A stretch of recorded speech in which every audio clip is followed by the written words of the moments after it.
Once again, it's Bristol Teacher giving you a brief overview of The Long Queen by Carol Ann Duffy to give you some ideas as to the major features and imagery, structure, metaphors, but really to get to the point. What is the message of the poem as far as I can make out? Okay, I find that quite interesting. This is quite a challenge, I think, with The Long Queen. It's not the easiest of poems, but within hopefully 10 minutes, I'll give you a brief overview. So I'll move quite quickly. You need to have read it before and noted down your own ideas, okay?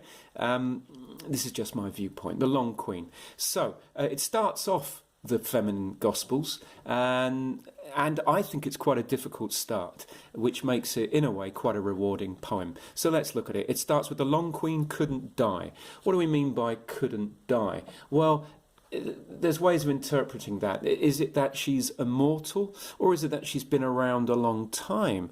You might say our present queen has, had a long reign, but at the same time, couldn't die might suggest she is immortal. Her effect on mankind has been so powerful that she can never die in our minds, as it were.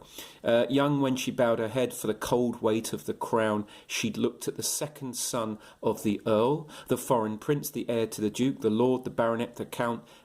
So we've got this list again. Carol Ann Duffy is very fond of these lists to make a point. Here, the list is not of the woman who shopped, but it's a list of acquisitions, you might say, again, dating various high-ranking officials, you might say, royalty, obviously that's the only people that she can mix with. Those are that's the rules, really, of monarchy, isn't it?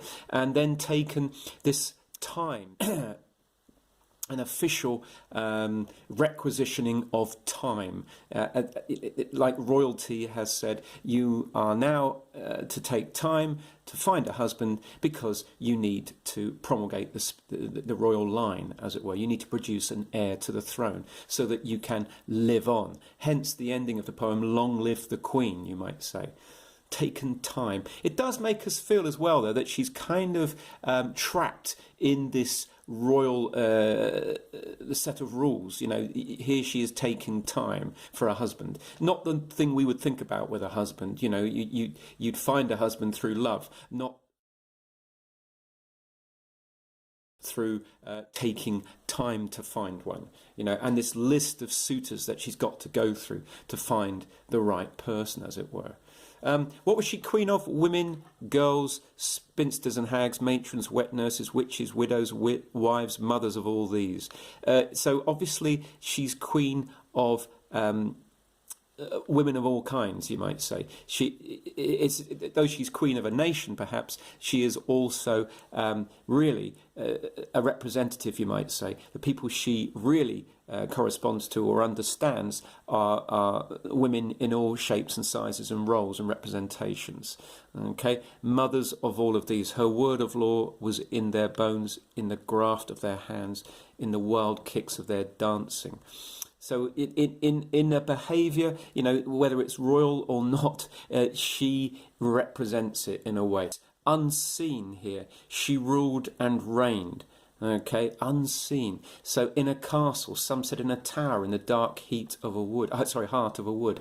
Well, that's just an almost mythical sense to her. The some said is repeated. Some said. This alliterative repetition, suggesting mythical status, but also isolated. A bit like the character in Tall, who is also isolated. A bit like the character in The Map Woman, who's also isolated. The woman who shopped.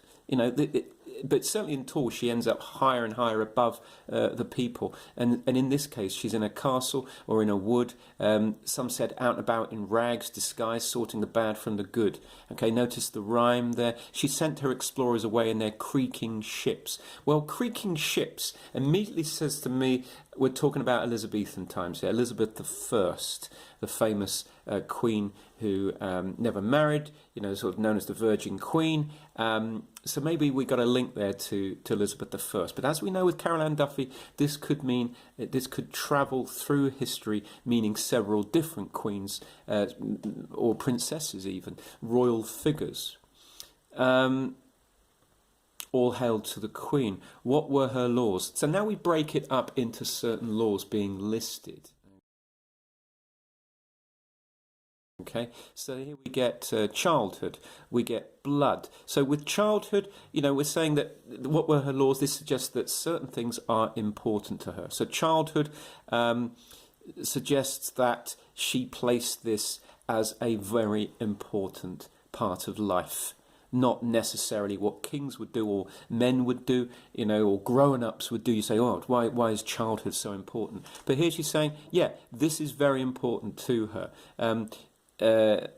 She notices or lists 5 different type of people growing up, ending with the fourth, 4 different types. The fourth never left, scouring the markets and shops for her old books and toys.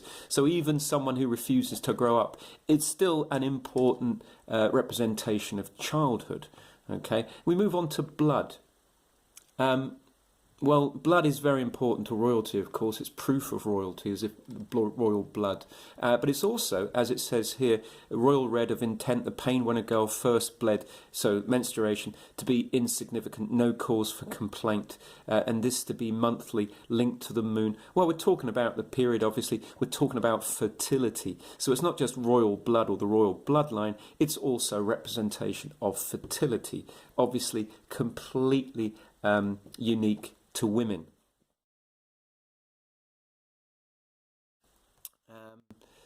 Childbirth. Well, obviously, once again, completely unique to women. Most to lie on the birthing beds, pushed till the room screams scarlet. So, very clear use of alliteration here. Birthing beds scream scarlet. Children bored and slithered into their arms, saw flowers. Notice that, saw flowers. What a way of describing childbirth. It's painful, yet it's beautiful, you might say. It's a nice little phrase, you might say. But also, screamed scarlet does suggest the pain, the agony of childbirth. Obviously, as a man, I have no idea, but I can see how that is quite visceral in its way of telling us, look at the pain of childbirth. It's a necessary rule of life, you might say. Some to be godmother, aunt, teacher, teller of tall tales. Very alliterative, very rhythmical. But all who were there to swear that the pain was worth it. So it's painful, but it's part of life, and it's worth it because of the love and the joy that arrives through childbirth. No mother bore daughter not named to honour the Queen. So once again, we got this sense of this is what the Queen holds dear, the notion of childbirth. Then we move on to, and her pleasures were stories, true or false, that came in the evening, drifting up on the air to the high window she watched from.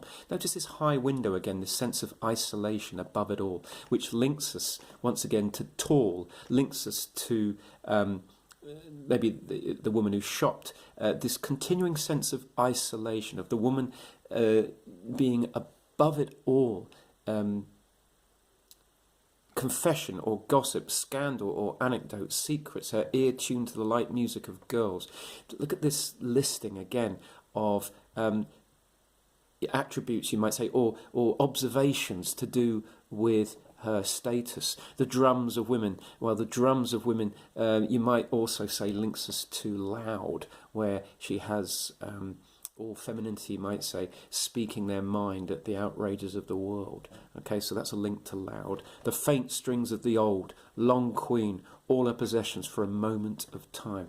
Now, that's an interesting ending here.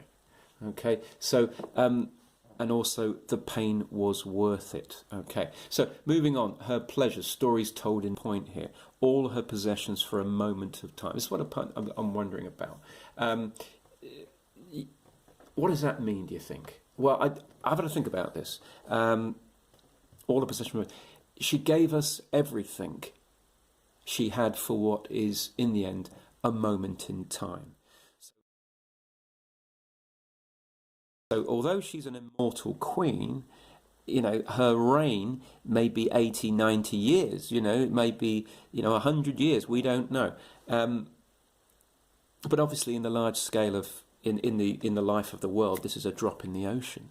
It's a moment of time, isn't it? So she gave her all, you might say. She when we say all her possessions, well, what do we mean?